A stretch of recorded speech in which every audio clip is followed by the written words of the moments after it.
جو بڑے لوگ ہوتے ہیں نا وہ زیادہ باتیں نہیں کرنی پڑتی ان کو. بڑے ہوتے ہیں نا ان کی باتیں بھی بڑی ہوتی ہیں, بڑی گہری ہوتی ہیں. انسان جب کبھی بھی کسی بڑے آدمی کے پاس بیٹھتا ہے تو اسے تھوڑے جملوں میں بڑی بڑی باتیں مل جاتی ہیں. اس امت میں سب سے بڑی حضرت ابو بکر صدیق ہیں. لیکن بخاری شریف میں, شفا شریف میں حضرت ابو بکر صدیق کا فرمان, یہ جو اپنے قرابت والے ہوتے ہیں یہ پیارے بڑے ہوتے ہیں. ہم جب دین کے راستے میں بھی کوئی چیز خرچ کرنا چاہتے ہیں نا تو پہلے ہم غور کرتے ہیں کہ بچوں کو ضرورت تو نہیں, اور دین بھی کہتا ہے جب نفلی وقت آئے خرچ کرنے کا تو دیکھ لو بچوں کو, گھر کو, بہن بھائیوں, یہ دیکھنے کے بعد تم دین کی طرف بڑھو.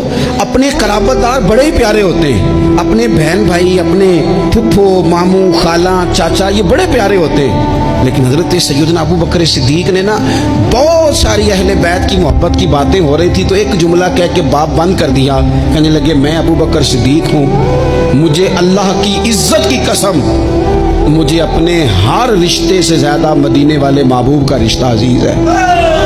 ہر رشتے سے زیادہ حضور کے ہر قرابت دار. حضرت ابو ہریرہ فرمایا کرتے تھے جب بھی حسن حسین کا نام لیتا ہوں میری آنکھوں میں خود بخود آنسو آ جاتے ہیں. فرمایا کرتے تھے پتہ کوئی نہیں. اپنوں کا جب ذکر ہوتا ہے نا, اپنوں کا جب ذکر ہوتا ہے, جی کردہ ہوں سامنے ہوویں, میرا جی کردہ ہوں تو سامنے ہوویں تے میں درد پرانے چھیڑا. اپنے جب ہوتے ہیں تو پھر نا فرط جذبات پر بندہ قابو نہیں رکھ پاتا.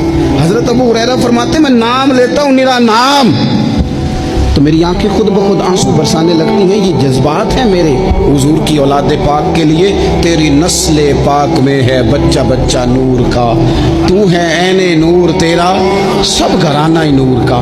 حضور سید عالم کی اولاد کے بارے میں اپنے دلوں میں جذبات, حضور کے اصحاب کے بارے میں عقیدت کے, احترام کے, شوق کے جذبات حضور نے ہمیں سبق دیا تھا. فرمایا 3 باتیں اپنی اولاد کو سکھانا, یعنی والد کے ذمہ لگایا, ماں کے ذمہ لگایا. فرمایا کہ تو انہیں قرآن پاک سکھانا, ایک اپنے نبی کی محبت سکھانا, اور ایک نبی کی اولاد کی محبت اپنی اولادوں کو سکھانا. یہ خود ابلاغ کرنا اس کام کا, یہ ڈیوٹی کرنا.